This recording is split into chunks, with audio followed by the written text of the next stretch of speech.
विकसित भारत विकसित ओडिशा जो विचार और जो दृष्टिभंगी नहीं विभिन्न समय कह जाए तार गोटे मुख्य मौलिक उपादान होउछि शिक्षा। शिक्षा बिना ये कथा आदौ संभव नुहे।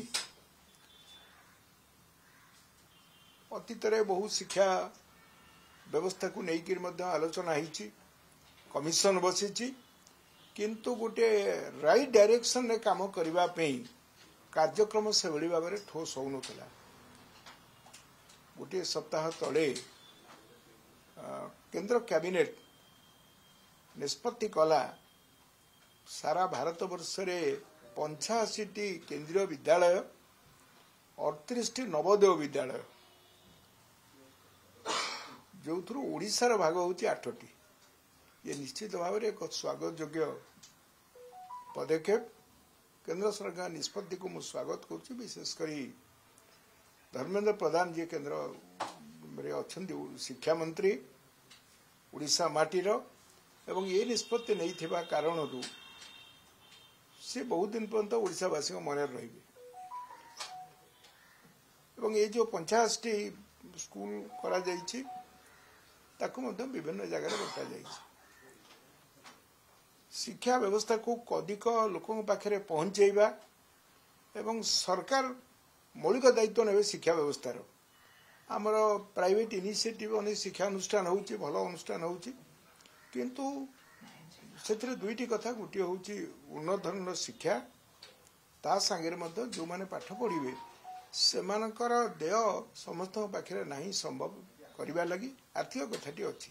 ये दुईटी कथा को दृष्टि रखी भारत सरकार निष्पत्ति करिसेंती एवं विकसित भारत जो परिकल्पना तार जो रोड मैप है ये गोटे मुख्य अंग हम।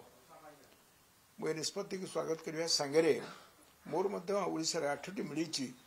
जाजपुर जिला यदि विकास पथरे अच्छी किंतु शिक्षा व्यवस्थार अनेक आवश्यकता रही।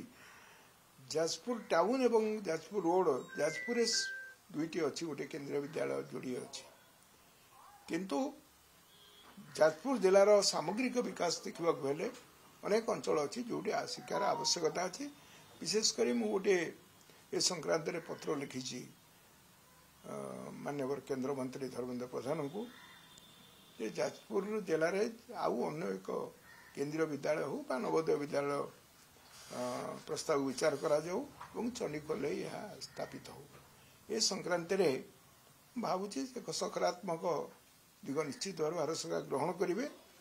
कारण आम जो अनुभव करछे शिक्षा केवल पहुंचेबानी ये विकसित भारत वर्ष सांगे सामग्रिक भाव में सबू अंचल उन्नयन आवश्यक अच्छे एवं सामग्रिक विकास हेले ही जो रीजनल इम्बालांस बहुत समय कह जाए आंचलिक वैषम्य दूर हो पार।